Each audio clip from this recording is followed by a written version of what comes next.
Hey guys, welcome back to the session. इस video में हम बात करने वाले हैं semiconductor war between USA and China, यानी कि चाइना और यूएसए के बीच में जो हमारे सेमीकंडक्टर को लेकर के जो युद्ध चल रहा है उसके ऊपर हम ऐसे देखने वाले हैं।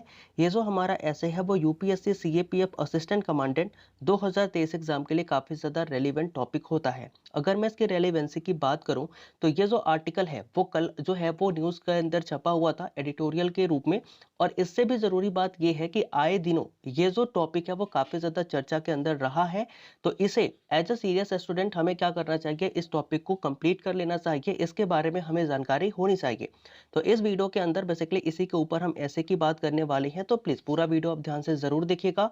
कोई भी डाउट होता है, कोई भी क्वेश्चंस होती है, कोई भी क्वेरी होती है, आप कमेंट करके पूछ सकते हैं। सबसे पहले हम बात करते हैं इंट्रोडक्शन की। तो इंट्रोडक्शन हम किस तरीके से लिख सकते हैं इस टॉपिक के ऊपर। तो बेसिकली इस इंट्रोडक्शन को हमने कोटेशन से स्टार्ट किया हुआ है। हमारा कोटेशन क्या होता है तो उस चीज को एक बार हम देख लेते हैं। तो अगर मैं बात करूं इंट्रोडक्शन की तो इस टॉपिक के लिए हमने जो इंट्रोडक्शन है वो बेसिकली कोटेशन से स्टार्ट किया हुआ है। तो आप इस टॉपिक के लिए अपना कौन सा कोटेशन रख सकते हैं उस चीज को मैंने यहाँ पर डिनोट किया हुआ है। कोटेशन क्या होता है कि I know not with what weapon world war third will be fought but world war four will be fought with the stick and stone. ये जो चीजें हैं वो अल्बर्ट आइंस्टाइन के द्वारा कही गई है।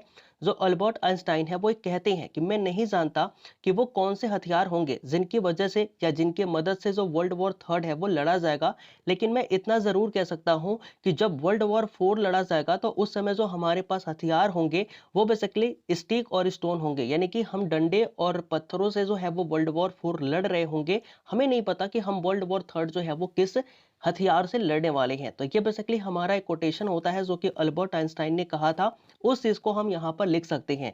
अब ये जो कोटेशन है ये क्या कहती है, तो this quote by Albert Einstein does not specifically refer to the war of semiconductor, यानी कि ये जो हमारा अल्बर्ट आइंस्टाइन के द्वारा जो दिया हुआ कोट है ये स्पेसिफिकली ये नहीं बताता कि हम वॉर ऑफ सेमीकंडक्टर की ही बात कर रहे हैं, लेकिन क्या है but serve as a reflection of the potential devastation by the future conflict and potential consequences of the advancing technology. लेकिन ये जो चीजें हैं वो कहीं ना कहीं इस ओर इशारा करती हैं कि हम किस तरीके से अपने टेक्नोलॉजी को जो है वो एडवांस कर रहे हैं। उनके वजह से ये सारी जो चीजें हैं, ये जो भयावह बोल सकते हैं डिवोस्टेशन जो है वो देखने को मिलेगा, तो कहीं ना कहीं उसको ये रिफ्लेक्ट करता है। इसलिए ये जो कोट है बेसिकली इस कोट के साथ हम इस इंट्रोडक्शन को लिख सकते हैं। एक बार मैं फिर से आपको कोट क्लियर कर देना चाहता हूं। कोट के अंदर बेसिकली मैंने ये लिखा है कि I know not with what weapon world war third will be fought, यानी कि मैं नहीं जानता कि वे कौन से हथियार होंगे जिनकी मदद से हम वर्ल्ड वॉर थर्ड को जो है वो लड़ेंगे, but world war four will be fought, लेकिन जो वर्ल्ड वॉर फोर है वो लड़ा जाएगा। ये मैं गारंटी से कह सकता हूं कि ये किससे लड़ा जाएगा, स्टिक और स्टोन से लड़ा जाएगा, यानी कि डंडे और पत्थरों से ये जो लड़ाई है वो लड़ी जाएगी। तो ये बेसिकली हमारा इंट्रोडक्शन होता है जो कि हम इस तरीके से लिख सकते हैं। अब हम बात करेंगे इसके डेफिनेशन की कि हमारा डेफिनेशन क्या हो सकता है। तो if you talk about definition, यदि आप डेफिनेशन की बात करते हैं तो हम यहाँ पे क्या लिख सकते हैं कि सेमीकंडक्टर इज अ मटेरियल, यानी कि जो हमारा सेमीकंडक्टर है वो एक मटेरियल होता है that comes between insulator and pure conductor, जो कि हमारे एक इंसुलेटर जो कि बोल सकते हैं कुचालक, और जो प्योर कंडक्टर जिसे हम चालक बोलते हैं उसके बीच के अंदर कहीं ना कहीं आता है। तो semiconductor is a material that comes between insulator and pure conductors. Semiconductor is also known as a microchip. जो हमारा सेमीकंडक्टर होता है उसे हम क्या कहते हैं, माइक्रोचिप्स भी जो है वो कहते हैं। हैविंग दिस इंपॉर्टेंट प्रॉपर्टीज, इसके अंदर काफी एक इंपॉर्टेंट प्रॉपर्टीज होती है क्योंकि ये इंसुलेटर और प्योर कंडक्टर के बीच में आता है।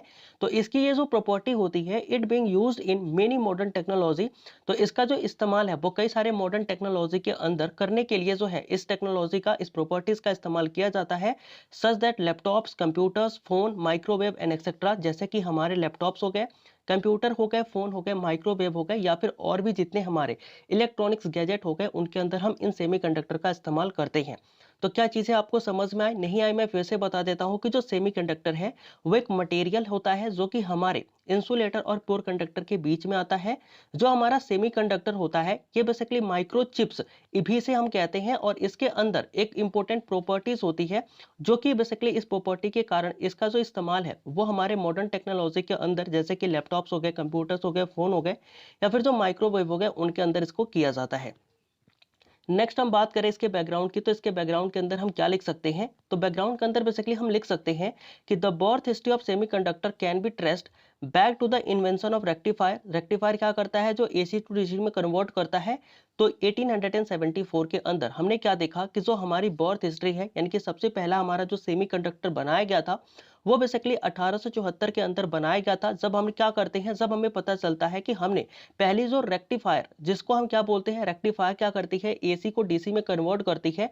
तो बस एक्चुअली इसके आविष्कार को हम कहते हैं कि हमारा सेमीकंडक्टर का जो आविष्कार है, यानी कि बर्थ हिस्ट्री है, वो यहीं से देखी जाती है। डिकेड्स लेटर, दशकों बाद अभी क्या होता है कि जो बार्डीन और ब्रेटेन होते हैं, ये क्या करते हैं, बेल लेबोरेटरी के अंदर, जो कि यूएस के अंदर था, ये इन्वेंट करते हैं एक पॉइंट कनेक्टेड ट्रांजिस्टर इन 1947। तो होता क्या है कि सबसे पहले 1874 के अंदर हम देखते हैं कि सेमीकंडक्टर का जन्म होता है। सेमीकंडक्टर के जन्म को हम इस तरीके से देख सकते हैं कि सबसे पहला जो हमारा सेमीकंडक्टर डिवाइस बनाया गया वो बेसिकली एक रेक्टिफायर था। रेक्टिफायर करता क्या है, ये एसी टू डीसी में कन्वर्ट करता है। जो हमारी करंट होती है उसको ये एसी टू डीसी में कन्वर्ट करता है, यानी कि अल्टरनेट करंट को ये डायरेक्ट करंट के अंदर चेंज कर देता है। ये बात कब की है, 1874 की है। लेकिन अभी 1947 के अंदर हमने क्या देखा कि जो यूएस के अंदर बेल लेबोरेटरी थी, वहां पर हमारे बार्डिन और ब्रेटन ने क्या किया कि एक और पॉइंटेड कनेक्टेड ट्रांजिस्टर के आविष्कार किया, जिसको हम क्या बोल सकते हैं कि ये हमारा एक और आगे की तरफ कदम था जब हम सेमीकंडक्टर की तरफ बढ़ रहे थे। सॉकली जो है, Shockley invented the junction transistor in 1948। Shockley जो है वो क्या करते हैं, एक जंक्शन ट्रांजिस्टर 1948 के अंदर इन्वेस्ट करते हैं। और ये जो इन्वेस्टेड है, इनका मतलब ये जो इन्वेंट करते हैं बेसिकली, तो ये बेसिकली जो इनका इन्वेंशन होता है वो काफी ज्यादा इंपॉर्टेंट होता है। और इसलिए जो सॉकली है उनको जाना जाता है as a known as the father of semiconductor, यानी कि सॉकले जो है उनके इस इन्वेंशन की वजह से बेसिकली इनको क्या जाना जाता है, फादर ऑफ सेमीकंडक्टर भी जाना जाता है। तो ये बेसिकली हमारी बैकग्राउंड होती है कि बैकग्राउंड के अंदर हम ये सारी चीजें लिख सकते हैं कि सबसे पहला जो हमारा सेमीकंडक्टर है उसका जन्म जो है वो 1874 के अंदर हुआ था, जो कि एक रेक्टिफायर के रूप में हुआ था। रेक्टिफायर करता क्या है, तो ये बेसिकली एसी को डीसी में कन्वर्ट करता है। इसके बाद हमने देखा कि 1947 के अंदर जो यूएस के अंदर बेल लेबोरेटरी हुआ करती थी, इस लेबोरेटरी के अंदर जो बार्डिन और ब्रेटेन थे, इन्होंने क्या किया कि बेसिकली एक पॉइंट कनेक्टेड ट्रांजिस्टर का आविष्कार किया। और सॉकली जो है उन्होंने एक जंक्शन ट्रांजिस्टर का आविष्कार किया 1948 के अंदर। और ये जो इन्वेंशन था वो काफी ज्यादा इंपॉर्टेंट था, इसलिए सॉकली को जो है वो फादर ऑफ सेमीकंडक्टर के रूप में भी हम जानते हैं। अब हम बात करते हैं कॉजेज ऑफ वॉर, यानी कि ये जो युद्ध चल रहा है चाइना और यूएस के बीच में सेमीकंडक्टर को लेकर के, ये क्यों हो रहा है। तो recently US imposed a ban to the China to the transfer any semiconductor technology. यानी कि अभी क्या हुआ, रिसेंटली जो यूएस था, यूएस यानी कि यूनाइटेड स्टेट ऑफ अमेरिका, उसने क्या किया, इंपोज किया एक बैन, किसके ऊपर, चाइना के ऊपर। क्यों किया, तो बेसिकली ये बैन जो है वो इंपोज किया गया ताकि चाइना को हम क्या ना करें, अपने सेमीकंडक्टर की जो टेक्नोलॉजी है उसको ट्रांसफर ना करें इन इट्स डब्ल्यूटीओ फाइलिंग। अब इस चीज से जो चाइना है वो परेशान हुआ और इसने जाकर के वर्ल्ड ट्रेड ऑर्गेनाइजेशन के अंदर बेसिकली एक केस फाइल कर दिया। और उस केस के अंदर बेसिकली इसने क्या कहा, चाइना एलिगेटेड, यानी कि चाइना ने आरोप लगाया, China alleged that the US is abusing export control to maintain its leadership in science and technology, engineering and manufacturing sector। कहने का क्या मतलब था कि जब चाइना के ऊपर बेसिकली जब बैन इंपोज हुआ तो चाइना ने क्या किया, चाइना ने केस फाइल करा और चाइना ने ये एलिगेशन लगाया यूएस के ऊपर। उसने कहा कि जो यूएस है वो बेसिकली जो एक्सपोर्ट कंट्रोल है उसका लीडर बनना चाहता है। वो चाहता है कि जो साइंस एंड टेक्नोलॉजी है, जो इंजीनियरिंग और मैन्युफैक्चरिंग सेक्टर है, उसके अंदर वो दुनिया का सबसे बड़ा जो है वो लीडर रहे, सबसे बड़ा मैन्युफैक्चरर रहे। इसके वजह से वो क्या नहीं करना चाहता, अपना ये जो सेमीकंडक्टर बोल सकते हो टेक्नोलॉजी है वो हमें शेयर नहीं करना चाहता। अभी ये जो बात है वो चल ही रही है और इसी के वजह से इन दोनों के बीच में जो है वो कॉन्फ्लिक्ट देखने को मिलते हैं। In last 20 years China has become one of the world's leading semiconductor producers. अगर हम बात करें तो लास्ट 20 ईयर्स के अंदर हम क्या देखेंगे कि जो चाइना है वो बेसिकली दुनिया का सबसे बड़ा सेमीकंडक्टर प्रोड्यूसर जो है वो बन गया है। इस चीज को भी हम देखते हैं, तो ऐसा क्यों हुआ। तो अगर मैं बात करूं तो इन 2001 यानी कि 2001 के अंदर, तो इन 2001 1% of the world semiconductors were produced in China. यानी कि 2001 तक हुआ क्या था कि मात्र 1% जो सेमीकंडक्टर्स हैं वो बेसिकली हमारे चाइना के अंडर में बनाए जाते थे या चाइना के अंदर में बनते थे। बट इन 2030, लेकिन 2030 तक होगा क्या कि दिस नंबर विल बी 25%। ये जो नंबर है वो बढ़ करके कितना हो जाएगा, 25% हो जाएगा। एंड अमेरिका अफ्रेड, और अमेरिका जो है वो इस चीज से डर रहा है। America is afraid that China can use the semiconductor to produce ultra modern weapon system. America जो है वो इस चीज से डर रहा है, उसे डर है कि चाइना कहीं इन सेमीकंडक्टर का जो इस्तेमाल है वो मॉडर्न वेपन सिस्टम को प्रोड्यूस करने के अंदर कर सकता है, जो कि बेसिकली पावर्ड होंगे किसके द्वारा, आर्टिफिशियल इंटेलिजेंस के द्वारा। Weapon that it can against America, और ये जो वेपन है जो चाइना बनाएगा हो सकता है कि ये अमेरिका के अगेंस्ट में क्या करे जाए, इस्तेमाल करे जाए। इसलिए जो है वो अमेरिका इन चीजों से डर रहा है और अमेरिका ने चाइना के ऊपर जो इंपोज है वो लगा दिया है। तो आपको आई होप कि समझ में आया होगा कि कंफ्लिक्ट बेसिकली क्यों हो रहा है। तो ये बेसिकली कंफ्लिक्ट इसलिए हो रहा है क्योंकि जो हमारा अमेरिका है उसने चाइना के ऊपर बैन इंपोज किया हुआ है। इस बैन को लेकर के चाइना ने एलिगेशन लगाए हैं कि जो हमारा अमेरिका है वो बेसिकली क्या कर रहा है, बेसिकली ये चाहता है कि ये science and technology, engineering and manufacturing sector के ऊपर अपने आप का पूरा कंट्रोल रखे। लास्ट 20 ईयर के अंदर हमने देखा कि चाइना किस तरीके से बेसिकली सेमीकंडक्टर प्रोड्यूसर का सबसे बड़ा जो देश है वो बन गया है। 2001 के अंदर चाइना मात्र 1% ऑफ वर्ल्ड सेमीकंडक्टर प्रोड्यूस करता था, लेकिन अभी 2030 के अंदर ये जो नंबर है वो 25% हो जाएगा। इस बात से जो है वो अमेरिका डरा हुआ है और अमेरिका को ये डर है कि कहीं चाइना इन सभी सेमीकंडक्टर का इस्तेमाल करके कहीं ऐसा एक मॉडर्न वेपन सिस्टम ना तैयार कर ले जो कि एआई की मदद से चलता हो और इन वेपन्स का वापस से अमेरिका के अगेंस्ट में ही इस्तेमाल कर लिया जाए। इस कारण से अमेरिका ने क्या किया हुआ है कि चाइना के ऊपर ये बैन इंपोज किया हुआ है और इस बात को लेकर के दोनों ही देशों के बीच में कॉन्फ्लिक्ट चल रहे हैं। अब हम बात करते हैं कि व्हाट कैन डू इंडिया, यानी कि इंडिया क्या कर सकता है, इस युद्ध से इंडिया का क्या फायदा हो सकता है। तो if you talk about India, यदि हम इंडिया के बारे में बात करें तो हम कह सकते हैं कि there is a one country that can benefit from this war, that is India. यानी कि ये एक कंट्री दुनिया के अंदर ऐसी है जो कि इन वॉर का, जो बेसिकली ये जो वॉर चल रहा है ना सेमीकंडक्टर के ऊपर, इसका विशेष रूप से फायदा उठा सकती है। ऐसा मैं क्यों कह रहा हूं, और वो कंट्री बेसिकली कौन है, इंडिया है। ऐसा मैं क्यों कह रहा हूं, क्योंकि because of India has a great opportunity to snatch the semiconductor market share from China. क्योंकि इंडिया जो है उसके पास एक बहुत बड़ी अपॉर्चुनिटी है कि वो क्या करे, जो सेमीकंडक्टर मार्केट है चाइना के अंदर उसको वो छीन ले चाइना से। In fact big companies like Tata and Vedanta have said that they will invest करोड़ों of rupees in India's for the semiconductor business. कहने का क्या मतलब है कि ये जो हमारा युद्ध चल रहा है ना, इससे एक देश का फायदा हो सकता है और वो देश कौन है, इंडिया। इंडिया का फायदा इसलिए हो सकता है क्योंकि इंडिया जो है उसके पास एक बहुत बड़ी अपॉर्चुनिटी है कि वो सेमीकंडक्टर जो है उसका मार्केट किससे छीन ले, चाइना से वो छीन ले। इनफैक्ट जो बड़ी कंपनियां हैं हमारे देश के अंदर, जैसे टाटा हो गई या फिर वेदांता हो गई, उन्होंने ऑलरेडी ये बात कह रखी है कि अगर भारत के अंदर सेमीकंडक्टर्स कंपनी आती है तो हम उनके ऊपर करोड़ों रुपए जो है वो लगाने के लिए तैयार हैं भारत के अंदर सेमीकंडक्टर बिजनेस को बढ़ाने के लिए।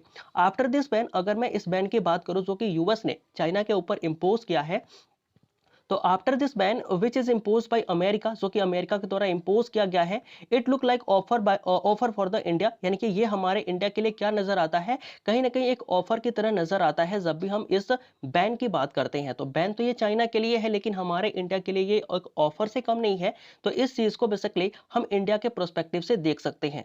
अब बात आती है कि हमारे देश के जो गवर्नमेंट है, जो इंडियन गवर्नमेंट है, उसने कौन से स्टेप उठाए हैं आगे, या फिर जो आगे आने वाले भविष्य हैं उन सभी के अंदर। तो बेसिकली अगर मैं बात करूं गवर्नमेंट स्टेप की, यानी कि भारत ने सेमीकंडक्टर का बिजनेस भारत में करने के लिए कौन कौन से कदम उठाए, तो उन चीजों की हम बात कर लेते हैं। तो इन 2007 यानी कि 2007 की बात है, और स्पेशल इंसेंटिव पैकेज जिसको एसआईपी कहते हैं was introduced as the first serious attempt. यानी कि 2007 के अंदर हमारी जो इंडियन गवर्नमेंट है उसने एक स्पेशल इंसेंटिव पैकेज जिसे हम एसआईपी कहते हैं उसको इंट्रोड्यूस किया था, ताकि भारत के अंदर ये जो हमारा एक पहला सीरियस कदम जो है वो बताता है कि जो भारत है वो सेमीकंडक्टर का बिजनेस भारत के अंदर भी कराना चाहता है।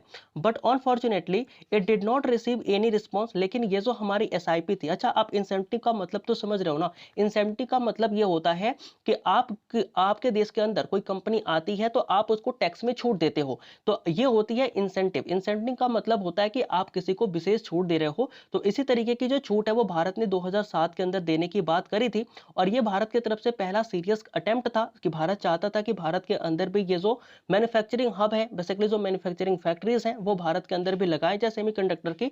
लेकिन unfortunately it did not receive any response. लेकिन किसी भी कंपनी ने भारत के इस एसआईपी का कोई भी रिस्पॉन्स नहीं दिया पूरे दुनिया के अंदर से।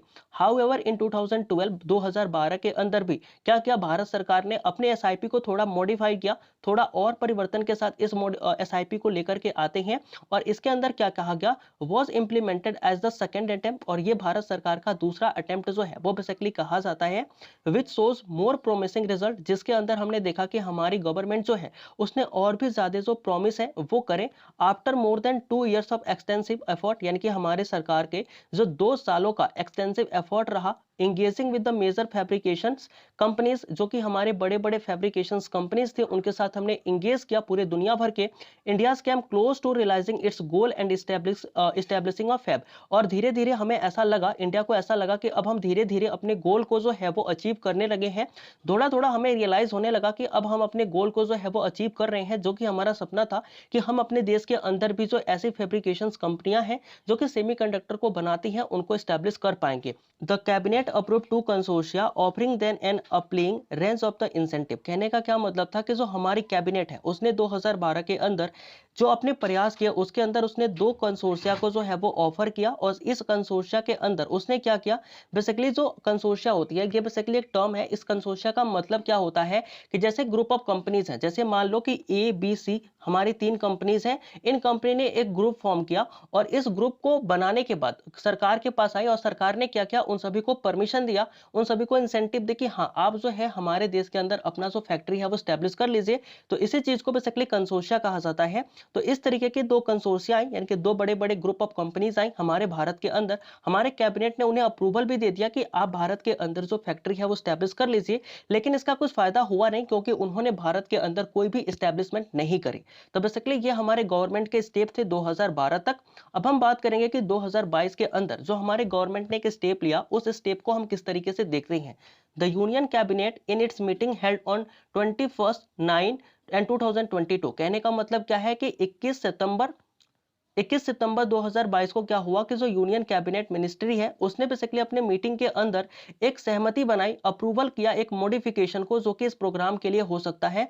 और इस कैबिनेट मिशन के अंदर, कैबिनेट मीटिंग के अंदर बेसिकली हुआ क्या कि following modification have been approval, यानी कि बहुत सारे जो मॉडिफिकेशंस हैं हमारे एसआईपी के अंदर उनको चेंज किए गए, जिनके अंदर हमने क्या देखा कि जो फिजिकल सपोर्ट है यानी कि आर्थिक सपोर्ट हम करेंगे 50% of the project cost on the pari passu basis on all technology nodes under the scheme for the setting of the semiconductor fabs in India. कहने का क्या मतलब है कि जो हमारे रिसेंट गवर्नमेंट स्टेप है वो बेसिकली 21 सितंबर 2022 को आती है, और इसके अंदर जो हमारी यूनियन कैबिनेट मीटिंग होती है उस मीटिंग के अंदर ये अप्रूवल हो जाता है कि हम क्या करेंगे, भारत के अंदर कोई भी जो सेमीकंडक्टर फैब्रिकेशन है कंपनी जो है वो स्टैब्लिश होती है तो उसके प्रोजेक्ट को स्टैब्लिश करने के अंदर जितना भी कॉस्ट आता है उसका लगभग 50% जो कॉस्ट है वो गवर्नमेंट देगी, चाहे वो कैसी भी टेक्नोलॉजी हो। यानी कि कोई भी हमारी सेमीकंडक्टर की टेक्नोलॉजी भारत के अंदर आती है, वो अपना व्यापार करना चाहती है, फैक्ट्री बैठाना चाहती है, तो भारत क्या करेगा कि उस फैक्ट्री को बैठाने के लिए जितना भी धन लगने वाला है उस धन का 50% जो है वो अकेले भारत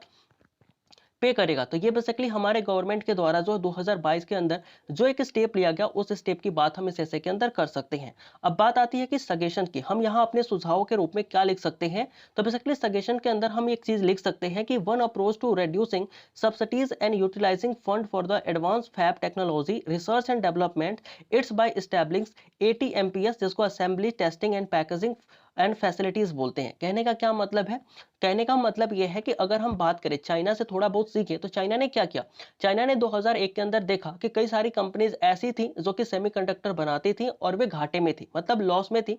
तो उस चाइना ने क्या किया कि उन सारी कंपनीज को परचेस कर लिया, और उन कंपनी को परचेस करने के बाद जितनी भी टेक्नोलॉजी थी वो सब चाइना के पास आ गई। अब उसने, क्योंकि कंपनी घाटे में थी, तो उसने कुछ कम पैसों में ही उन कंपनी को अपने में परचेस किया हुआ था। तो उन सारे पैसे को, जो उनके पास पैसे बचे, उनको उसने क्या किया, रिसर्च एंड डेवलपमेंट के अंदर लगा दिया। अब ये जो रिसर्च एंड डेवलपमेंट के अंदर पैसे लगाए, इससे वो नए टेक्नोलॉजी को भी जनरेट कर पाए, जिसके वजह से चाइना जो है वो आज दुनिया का नंबर 1 सेमीकंडक्टर जो प्रोड्यूसर है वो बन पाया। तो कहीं ना कहीं हम अपने सजेशंस के अंदर ये एक चीज लिख सकते हैं कि हम भी क्या करें, ऐसे जो कंपनीज हैं जो कि बेसिकली घाटे में चल रही हैं उनको क्या करें, उनको खरीद लें, उनसे हमारा जो फंड यूटिलाइज होगा, जो हमारा फंड बचेगा, उनको हम क्या कर सकते हैं, रिसर्च एंड डेवलपमेंट के अंदर लगा सकते हैं। और इससे होगा क्या, इससे होगा ये कि हमारा जो टेक्नोलॉजी है वो और ज़्यादा इंप्रूव हो जाएगी। इसके अलावा हम एक काम और कर सकते हैं जो कि ATMPS मॉडल होता है।